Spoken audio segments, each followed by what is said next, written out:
కర్ణుడు రాకముందు భారత కథ వేరు, కర్ణుడు వచ్చిన తర్వాత భారత కథ వేరు. కర్ణుడు రాకముందు భారతం పెద్ద స్పీడ్ అందుకోలే, ఏదో వాళ్ళు పుట్టారు పెరుగుతున్నారు ఇవన్నీ జరుగుతున్నాయి. కానీ కర్ణుడి రాకతోటి భారతంలో కథ మొత్తం మార్పు వచ్చింది. మళ్ళా అదే కర్ణుడు యుద్ధం దగ్గర రాయబారం దగ్గర కృష్ణుడు వచ్చి నువ్వు పాండవులకి అన్నవైతావు ఇటురా అని చెబితే నేను రాను అన్న దగ్గర ఇంకో మలుపు తిరుగు. అంటే కర్ణ విరహితంగా భారత కథ అంత ఇదిగా ఉండదు.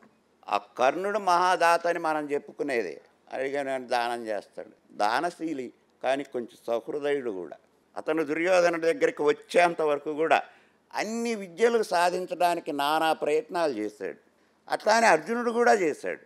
కానీ ఒక స్థాయిలో ఎప్పుడైతే దుర్యోధనుడు అతనికి అంగరాజ్యం ఇచ్చి రాజ్యాభిషిక్తుని చేశాడో ఇక తన యొక్క చదువుని సాగించాల, తన యొక్క ప్రయత్నాలు సాగించాల, ఇంకా నాకు అనవసరం రాజునైనా కదా అనుకున్నాడు.